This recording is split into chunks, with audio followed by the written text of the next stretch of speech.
Assalamualaikum warahmatullahi wabarakatuh. Selamat pagi guys. Apa kabar semuanya? Semoga pagi ini saya doakan kalian sehat-sehat baik-baik saja ya. Kita di sini mau bikin konten khutbah sholat Idul Adha guys ya di Masjid Al Ikhlas Talang Jawa guys ya. Kalau nggak salah ini dari ustadz dari pesantren guys ya yang ada di Boy Permaca guys ya. Tapi saya kalau sudah masuk ke dalam nggak bisa banyak bicara guys ya, karena memang dilarang banyak bicara saat khutbah lagi naik mimbarnya guys ya.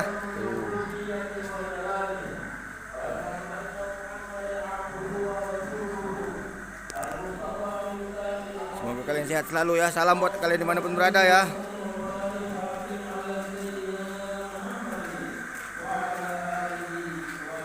Jika agak gelap agak goyang mohon maaf guys ya, karena suasananya pagi dan hati saya geblur ya.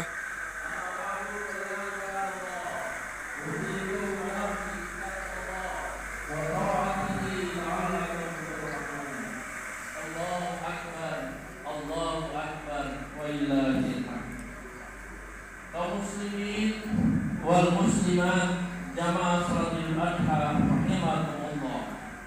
Segala puji dan syukur kita persembahkan kepada Allah Subhanahu wa taala. Allah yang Maha Besar. Pujian yang lahir dari hati yang lapang tanpa besar. Salawat dan salam kita sampaikan kepada baginda Rasulullah sallallahu alaihi wasallam. Dalam dakwah beliau kita selamat, tidak tersesat dan tidak tersasar. Semoga tercurah kepada keluarga beliau, sahabat dan seluruh pengikutnya hingga kita umatnya sampai yaumul kiamat kelak. Amin ya rabbal alamin. Allahu akbar, Allahu akbar wa lillahil hamd. Pada hari ini 10 Zulhijjah 1445 Hijriah, ribuan bahkan juga insan bertakbir, bertahmid dan mengucapkan la ilaha illallah, bertahlil, bergema membahana memenuhi alam semesta tifat Allah yang Maha Kasih dan Khalil. Pada saat yang bersamaan, ribuan bahkan jutaan umat manusia berbondong dan seluruh penjuru dunia melaksanakan ibadah haji, mengunjungi tanah suci Mekah Al-Mukarramah, menempuh jarak yang jauh dengan segenap daya, dana dan tenaga, meninggalkan keluarga, handai toran, meninggalkan semua atribut, pangkat dan jabatan, sambil tak henti-hentinya membacakan talbiyah, labbaik Allahumma labbaik, labbaik la syarika lak labbaik, innal hamda wa ni'mata lak wal mulk la syarika lak. Allahu akbar, Allahu akbar wa ilahil hamd. Kaum muslimin dan muslimat jamaah salat Idul Adha rahimakumullah. Pada hari raya Idul Adha selalu menjadi momen spesial bagi kaum muslimin.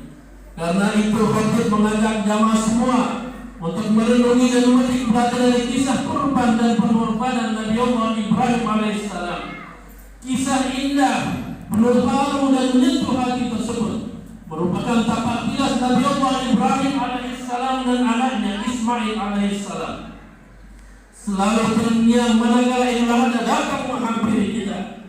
Sebagian Allah berfirman dalam surat As-Saffat ayat 102. Falamma balagha mawsa'ya qala ya bunayya inni ara fi manami an adhuka fanzur madza tara. Qala ya abati if'al ma tu'marun satajidni insyaallahu minas sabirin. Ibrahim berkata, maka Allah berkata, maka tatkala anak itu sampai pada umur sanggup berusaha bersama-sama Ibrahim ayahnya. Lalu ayahnya Ibrahim berkata, wahai anakku, sesungguhnya aku melihat dalam mimpiku bahwa aku menyembelihmu. Maka pikirkanlah apa pendapatmu wahai buah hatiku. Ia menjawab sang anak, wahai bapakku, kerjakanlah apa yang diperintahkan oleh Allah kepadamu. Insya Allah kamu akan mendapatiku termasuk orang-orang yang sabar.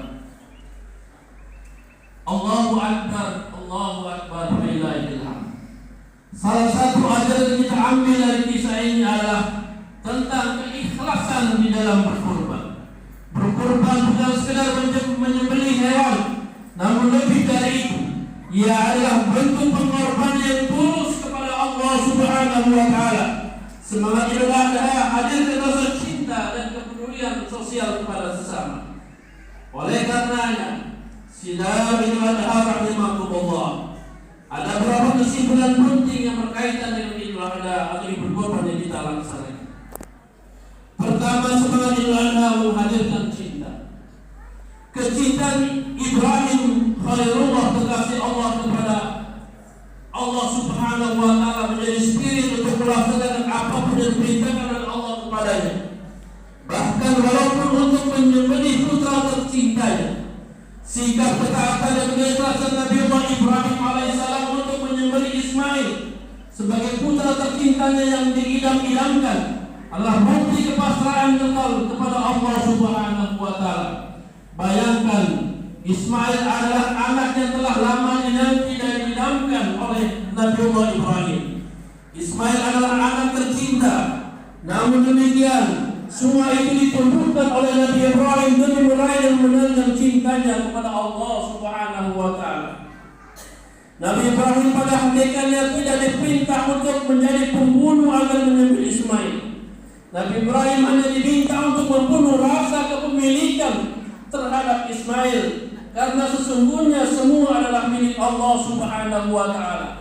Agar Nabi Ibrahim alaihissalam berpaling kepada Allah dan tidak terlena dengan cinta kepada anaknya. Karena orang beriman itu lebih besar cintanya kepada Allah dari kepada yang lain. Nabi Ibrahim alaihissalam mengajarkan bahwa rasa cinta kepada Allah di atas segala-galanya dan tidak membuat tandingan Allah dalam menyembahnya dan mentaatinya. Allah berkata, "Wa minan nasi may yattakhidhu min andada yuhibbunahum ka yuhibbullah walladzina amanu ashaddu hubban lillah." Dan di antara manusia ada orang yang menyembah tandingan-tandingan selain Allah. Mereka mencintainya sebagaimana mereka mencinta Allah. Padahal orang-orang yang beriman sangat cinta kepada Allah. Al-Baqarah 165. Cinta manusia kepada makhluk sebagai interpretasi cinta kepada Allah. Karena Allah menjadikan manusia sebagai khalifah dan hambanya untuk saling mencintai dan menyayangi. Rasulullah sallallahu alaihi wasallam bersabda, "An Anas radhiyallahu anhu sallallahu alaihi wasallam qala, la yu'minu ahadukum hatta yuhibbu li akhihi ma yuhibbu li nafsi." Dari Anas berkata bahwa Nabi sallallahu alaihi wasallam bersabda, tidaklah termasuk beriman seorang di antara kamu sehingga mencintai saudaranya sebagaimana ia mencintai dirinya sendiri. Hadis riwayat Bukhari, Muslim dan Ahmad. Islam sangat mengapresiasikan perusahaan yang suci yang datang dari hati nurani berdasarkan keimanan kepada Allah